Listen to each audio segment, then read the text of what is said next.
अस्सलाम वालेकुम। मेरा नाम डॉक्टर शफीक चीमा है। मैं diplomate American board of internal medicine और नेफ्रोलॉजी हूँ। I am also fellow of American college of physicians and American society of nephrology. Currently मैं अल्लामा इकबाल मेडिकल कॉलेज में I am working as a professor of nephrology and head of nephrology department at Jinnah hospital Lahore. मैंने बहुत सारी videos बनाई हैं, लेकिन जितनी भी वीडियोज़ हैं वो सारी एडल्ट्स के ऊपर हैं, बड़े लोगों के ऊपर हैं। तो बार बार क्वेश्चन आता है क्योंकि बच्चों में भी यूरिनरी प्रॉब्लम्स जो मसाने के, गुर्दे के, किडनी से रिलेटेड, जेनिटो यूरिनरी सिस्टम से रिलेटेड प्रॉब्लम्स बड़े कॉमन हैं और वो काफ़ी हद तक इग्नोर होते हैं। तो मुझे बार बार क्वेश्चन आ रहा है कि उनके ऊपर भी बात करें। तो पहले तो ये कि बच्चे चूँकि काफ़ी दफ़ा एक्सप्रेस नहीं कर सकते, अपनी सिम्टम्स बता नहीं सकते, तो ये माँ बाप को, रिश्तेदारों को इस तरह की चीज़ों पे, सिम्टम्स पे नज़र रखनी चाहिए और छोटी मोटी सिम्टम्स भी बच्चों में इग्नोर नहीं करनी चाहिए। काफ़ी दफ़ा होता ही है कि बच्चे कुछ शिकायत करते रहते हैं, हम इग्नोर करते रहते हैं और फिर वो बड़ा मसला बन जाता है। सबसे पहले तो ये कि बच्चों के भी नेफ्रोलॉजिस्ट और यूरोलॉजिस्ट होते हैं, पीडियाट्रिक्स नेफ्रोलॉजिस्ट एंड यूरोलॉजिस्ट। आप उनके पास भी जा सकते हैं, एडल्ट नेफ्रोलॉजिस्ट यूरोलॉजिस्ट के पास भी जा सकते हैं। तो फिर डिपेंडिंग अपॉन के क्या मसला है, फिर उस लिहाज से आप ट्रीटमेंट कर सकते हैं। जो बच्चों में बड़ी बड़ी सिम्टम्स हैं, इलामात हैं गुर्दे की, मसाने की या इस सिस्टम से रिलेटेड, जो इग्नोर नहीं करनी चाहिए, उसमें सबसे पहले तो ये कि पेशाब से रिलेटेड यूरिनरी को सिम्टम्स हैं। जैसे फॉर एग्जांपल कुछ बच्चे शिकायत कर सकते हैं कि उन्हें पेशाब करने के बाद भी कतरे आते रहते हैं, या पेशाब करने में मुश्किल होती है, या उनकी धार सही तरह से नहीं बनती, या ये कि उनका जो है वो तकलीफ़ होती है। एक तो है कि मुश्किल पेशाब करने में दिक्कत है, डिफ़िकल्टी है कि पेशाब करते वक्त दर्द होती है या जलन होती है, या बार बार पेशाब आता है या अंदर निकल जाता है। इस तरह से कुछ बच्चे रात को बेड पे पेशाब करते हैं, तो एक ख़ास एज तक, 7 साल की उम्र तक तो ये नॉर्मल है, लेकिन अगर उसके बाद भी ये मसला रहे और एडल्ट्स में भी रहे तो फिर इसको देखना चाहिए फ़र्दर कि ये क्या प्रॉब्लम इसका हो सकता है। इसी तरह से पेशाब का बार बार इन्फेक्शन हो जाना एक ऐसी सिम्टम हो सकती है कि कोई अंदर गुर्दे मसाने के साथ कोई ना कोई प्रॉब्लम है। बच्चों में कभी कभी जिस्म में सोजिश पड़ जाती है, आँखों के इर्द गिर्द स्वेलिंग हो जाती है, नीचे टांगों में हो जाती है, जिस्म फूल जाता है। ये भी एक ऐसी सिम्टम है कि जो कि अंडरलाइंग गुर्दों की बीमारी को इंडिकेट करती है। कुछ बच्चों में ग्रोथ रिटार्डेशन होती है। अगर 2 बहन भाई एक ही उम्र के आगे नीचे हों तो एक की ग्रोथ अच्छी होती है, दूसरे की अच्छी नहीं होती। तो सही उनकी हाइट या वेट का सही गेन ना होना, ग्रोथ का कम होना, वो भी एक सिम्टम हो सकती है कि गुर्दों का कोई मसला है। अगर बच्चा खामखा ज़िद करता है, पेल सा रहता है, या वॉमिटिंग या कोई एब्डोमिनल पेन उसे होती है, या पेट में कोई सोजिश है, तो ये भी गुर्दे की बीमारी की अलामत हो सकती है। इसी तरह हो सकता है कि पेशाब के अंदर उसको झाग आए, फोम या बबल्स आए, तो ये हो सकता है कि ये किडनी के साथ कोई मसला हो, प्रोटीन बहुत ज़्यादा आ रही है। इसी तरह से कोई जॉइंट पेन्स वगैरह, या खामखा की कोई रैशेज़ या ख़ारिश, जो भी एक नॉर्मल बच्चे से हट के चीज़ है ना, उसको डॉक्टर के पास एक दफ़ा ज़रूर लेके जाना चाहिए। अब ये तो हैं सिम्टम्स। अब मैं 5 बड़ी बड़ी कंडीशन जो कॉमनली हम देखते हैं उसका ज़िक्र करूँगा एक ऑर्डर में, ताकि आपको पता चले कि इसमें कोई ऐसी सिम्टम तो नहीं है जो आपके बच्चे को या किसी को हो सकती है। मैं तो वीडियो बनाता हूँ, मैनी पीपल वॉच इट, लेकिन आपको अगर आपने देखी है और आप किसी का बच्चा देखते हैं कि उसमें इस तरह की कोई सिम्टम है, तो आप एटलीस्ट उनको गाइड कर सकते हैं कि इनको डॉक्टर के पास या नेफ्रोलॉजिस्ट के पास ले जाएं। तो उसमें से सबसे बड़ी कंडीशन जो है ना, नंबर 1, सबसे बड़ी तो नहीं, नंबर 1 जो कंडीशन मैं डिस्कस करना चाहूँगा उसे कहते हैं पोस्टीरियर यूरिथ्रल वाल्व। अब हम नीचे से ऊपर शुरू होते हैं। तो सबसे पहले नीचे मसाना आता है।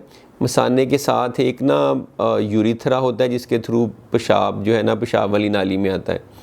तो वो जो यूरिथ्रा है उसके अंदर एक खामखा का ना एक वाल्व या फ्लैप, एक एक्स्ट्रा टिश्यू डेवलप हो जाता है कंजेनिटली, जो कि पेशाब को करने में फिर बच्चों को दिक्कत होती है, मुश्किल होती है, तकलीफ़ होती है, रुक रुक के आता है, कतरे आ सकते हैं, या पेशाब मसाने में ठहर सकता है। जब मसाने में ठहरेगा तो मसाने को और गुर्दे को डैमेज करेगा, बार बार इन्फेक्शन होंगे। तो इसमें यूजुअली बच्चे ये शिकायत करते हैं कि अगर हम माँ बाप भी नोट करें तो उनकी उस तरह से जो पुअर स्ट्रीम होती है, धार उस तरह से नहीं बनती। और ये बड़ी सिंपल सी एक एंडोस्कोपिक सर्जरी होती है, उससे ये वेल्व को आप इंसिजन अंदर दे देते हैं, ठीक हो जाता है। तो लेकिन इंपॉर्टेंट थिंग इज़ कि आप टाइमली लेके जाएं, वरना आप गुर्दे ख़राब कर सकते हैं, क्योंकि बच्चों की तो अभी डेवलपमेंट और ग्रोथ होनी होती है। अब ये जो पोस्टीरियर यूरिथ्रल वेल्व है ये इतना कॉमन नहीं है, ये रेयर है। जो इससे एक ज़्यादा कॉमन कंडीशन है वो है वज़ाइको यूरिटेरिक रिफ्लक्स। अब ये जो है ना, ये 1 to 3% बच्चों में मौजूद हो सकता है, कंजेनिटली प्रेजेंट होता है। इसका मैकेनिज़्म बड़ा मुश्किल है, लेकिन इसमें भी यही होता है कि एक तरह से लीकी वेल्व होता है। जो मसाने और यूरिटर के दरमियान में एक वेल्व है वो बेसिकली लीक करता है। तो जब मसाना कॉन्ट्रैक्ट करता है पेशाब करने के लिए, तो थोड़ा सा पेशाब पीछे गुर्दे की तरफ चला जाता है यूरिटर के थ्रू। तो उससे ऑब्वियसली बार बार इन्फेक्शन हो सकता है, गुर्दे को डैमेज हो सकता है, पाइलोनेफ्राइटिस हो सकता है, गुर्दा इवेंचुअली ख़राब हो सकता है। एक हम टेस्ट करते हैं VCUG, उससे इसका डायग्नोसिस करते हैं। इसके 5 ग्रेड होते हैं, इसकी सिवेरिटी होती है। अगर थोड़ा सा रिफ्लक्स हो तो ज़्यादा डायलिटेशन नहीं होती, ज़्यादा हो तो किडनी की और यूरिटर की बहुत ज़्यादा स्वेलिंग हो सकती है, बहुत ज़्यादा डायलिटेशन हो जाती है, बहुत ज़्यादा डैमेज हो सकता है। ये मैं पिक्चर साथ दिखा रहा हूँ, उसमें आप देख भी सकते हैं कि इसके 5 डिफरेंट ग्रेड्स हैं। इसमें भी अगर तो माइल्ड सा है तो फिर कुछ सर्जरी की ज़रूरत नहीं होती, अगर सीवियर है तो उसमें सर्जरी की ज़रूरत पड़ जाती है ताकि किडनी को इवेंचुअली डैमेज ना हो। नंबर 3 कंडीशन जो बड़ी कॉमनली हम भी देखते हैं एडल्ट्स में भी, वो है पेल्विक यूरिटेरिक जंक्शन ऑब्स्ट्रक्शन या PUJ ऑब्स्ट्रक्शन। अब ये थोड़ा सा ऊपर यूरिटर जहाँ गुर्दे के अंदर जाके मिलता है, तो जहाँ से वो यूरिटर गुर्दे से निकलता है, अगर उस जगह पे अगर इतनी सी ओपनिंग है वो नैरो हो जाए, तंग हो जाए, वहाँ जो है वो ब्लॉकेज हो जाए थोड़ा सा, तो इस ऑब्स्ट्रक्शन की वजह से जो पेशाब किडनी से बन के यूरिटर के थ्रू नीचे आना है वो सही तरह से आ नहीं सकता, तो ऊपर गुर्दे की स्वेलिंग हो जाती है। इसकी कोई ख़ास सिम्टम कभी अर्ली ऑन नहीं होती, लेकिन कभी कभी बच्चे देर से प्रेजेंट करते हैं कि एक साइड का गुर्दा डैमेज है या उसमें फेलियर हो गया। अभी रिसेंटली मैंने एक 18 साल की बच्ची देखी है, उसकी उस साइड पे बहुत सारी स्वेलिंग थी। उसकी वजह ये थी कि ऑब्स्ट्रक्शन थी और पीछे सारा किडनी की स्वेलिंग हो गई थी, तो एक किडनी का डैमेज हो जाता है। कभी कभी आप किडनी टेस्ट भी करवाएं तो आपको कुछ पता नहीं चलेगा। उसकी वजह क्या है वो इसलिए नहीं पता चलेगा कि जब आप किडनी टेस्ट करवाते हैं तो दूसरा किडनी तो ठीक काम कर रहा है, तो क्रिएटिनिन नॉर्मल भी आ सकती है, तो इसके लिए अल्ट्रासाउंड करवाना होता है और इसकी भी सर्जरी है पाइलोप्लास्टी, उससे ये बिल्कुल ठीक हो सकता है, तो इसको भी इग्नोर नहीं करना चाहिए। चौथी कंडीशन है जो हम नेफ्रोलॉजिस्ट बहुत देखते हैं, वो है मिनिमल चेंज डिजीज़। ये नेफ्रोटिक सिंड्रोम की बच्चों में बहुत बड़ी वजह है। इसमें पेशाब में झाग, फोम, प्रोटीन आती है, जिस्म सारा सूज जाता है। इसमें यूजुअली स्टीरॉइड्स देते हैं, बच्चे बहुत अच्छा रिस्पॉन्ड करते हैं।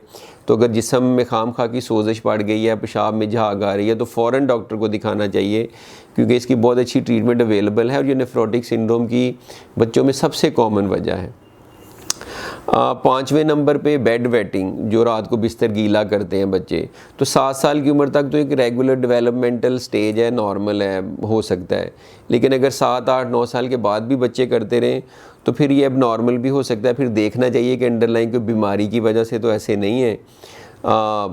2% यानी एडल्ट्स में भी हो सकता है। इसका सही मैकेनिज़्म किसी को पता नहीं है। बेसिकली बच्चे डेवलप कर रहे होते हैं सारा मैकेनिज़्म होल्ड करने का रात को पेशाब, तो इस वजह से होता है। लेकिन कुछ बच्चों में देखा गया कि उनमें मसाना थोड़ा छोटा होता है, या यूरिन इन्फेक्शन की वजह से, या कोई ब्रेन का इशू है, या स्ट्रेस की वजह से।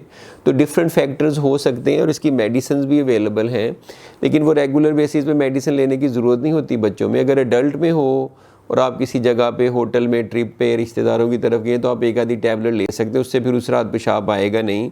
लेकिन इसमें इंपॉर्टेंट चीज़ है कि अंडरलाइंग वजह ढूंढनी चाहिए, स्पेशली अगर बड़े लोगों में है। कोई ऐसी अंडरलाइंग वजह तो नहीं है जिसकी वजह से ऐसे हो रहा है।